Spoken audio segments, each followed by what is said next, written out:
Hi, everybody. My name is Mark Rusk. I'm the Associate Director of Undergraduate Admissions at the University of Southern Indiana. I'd like to take a few minutes to help everyone kind of understand the college admissions process and how to actually go about the search for the right college. It's very confusing. It's very intimidating. I've spent almost the last 30 years in college admissions trying to help people weather this process. And I've come up with a few tips I think are helpful to kind of maybe get you on the right direction in tackling this process. First of all, when your son or daughter is getting ready to go off to college, or when they're in high school even, they're getting tons and tons of material almost on a daily basis from colleges, many times colleges they've never even heard of. They get it in the form of mailed hard copy materials, emails, texts, phone calls. And the first problem is just how to begin to wade through all of this, because so much of the material is actually all the material is very high quality. And you'll notice as you begin to look at all the different brochures that the schools look wonderful, the sky is always blue, and everyone in every picture is smiling, and it looks like a wonderful place to be. And I think the first thing you have to realize is that my friends, is marketing materials.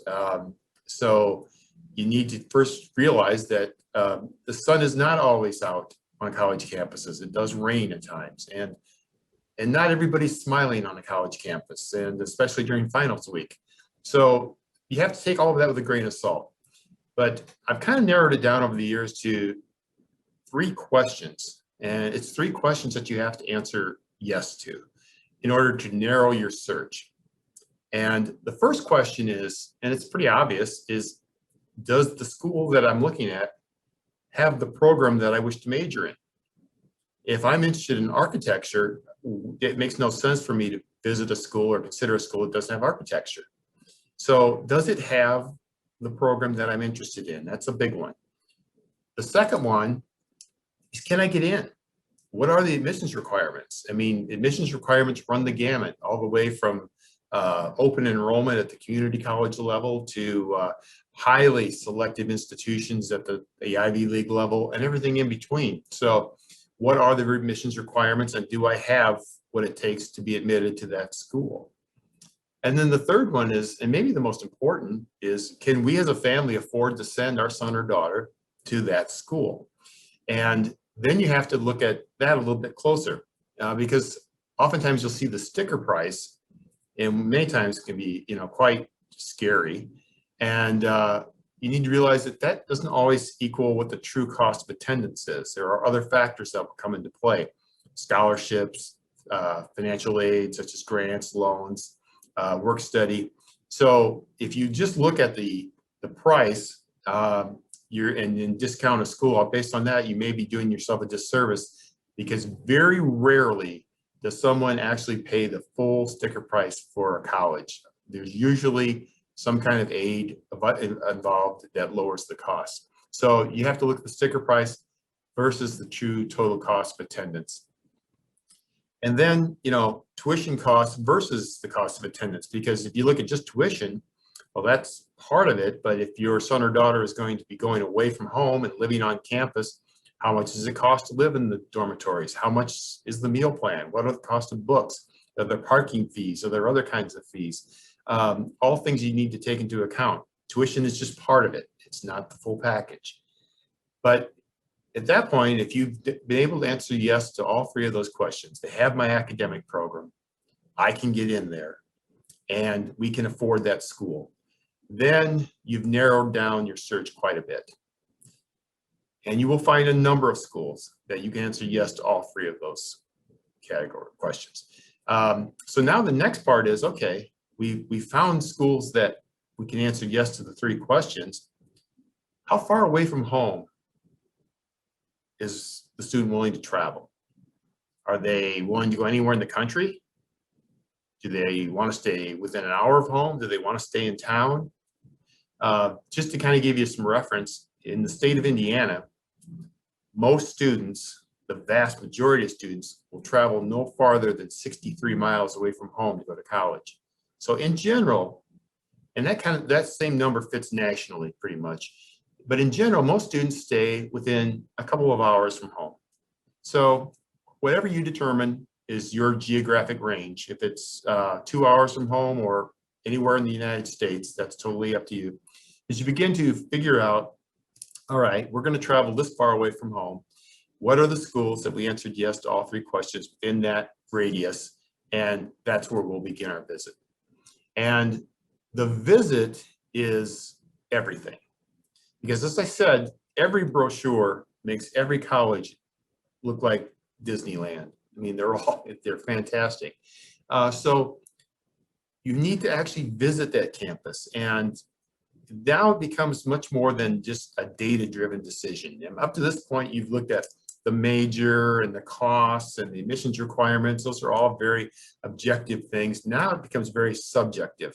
And the role of the student is amplified at this point, because every college and university that you would visit, every college and university that is sending you materials can and will give you an excellent education. It has to be the right fit. And that sounds kind of like an overused cliche, the right fit, but there's no other way to put it.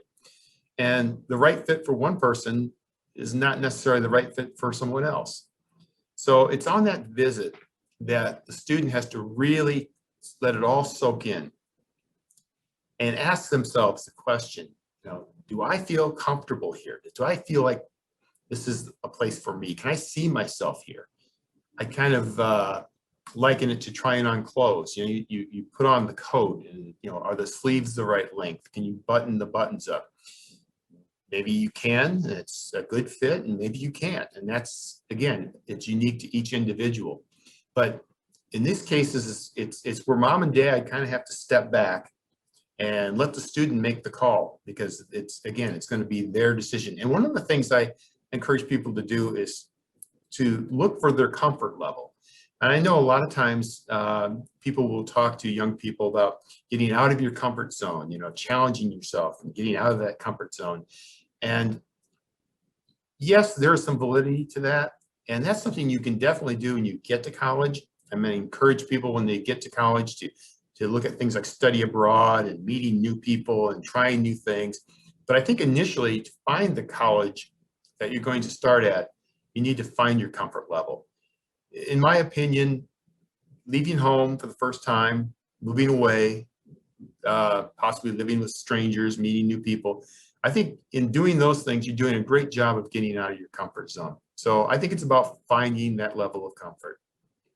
So on that campus visit, it's really important to talk to the students. Every college is going to have students that are giving tours, and they are the best resource.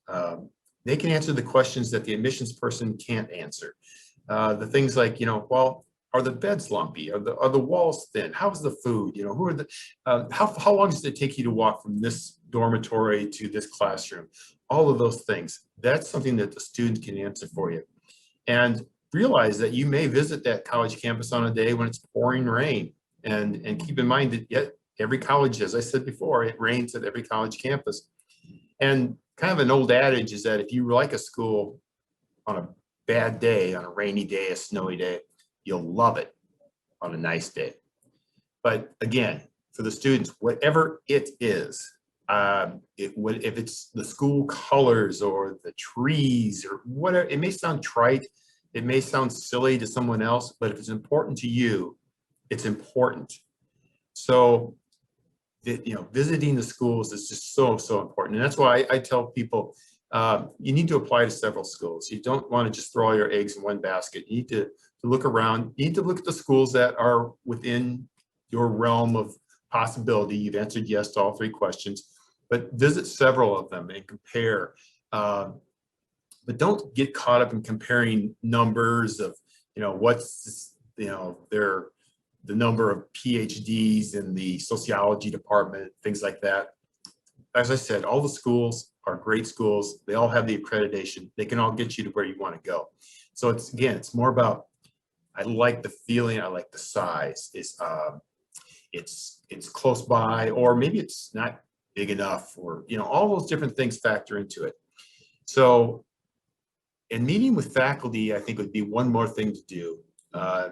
Just to get, because not so much the faculty, when you meet with them, you'll get a sense of how enthusiastic they are about the institution.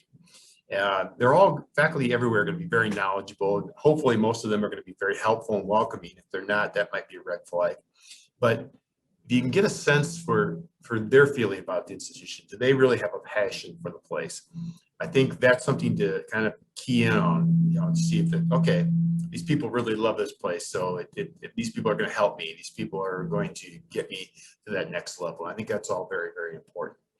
But kind of in closing, the thing that to keep in mind is that this is a process you need to start early. You shouldn't be doing this the second semester of your senior year. It's probably too late. It's never too early to visit colleges. We have students visit sometimes freshman, sophomore year. I'd say the majority of people do their visits at the latter part of their junior year, begin to kind of get things narrowed down so that when they get to the beginning of their senior year, they know where they're going to apply to. They can be more focused, apply for scholarships, maybe at those institutions, but definitely something that you need to begin sooner rather than later. And trust your instincts.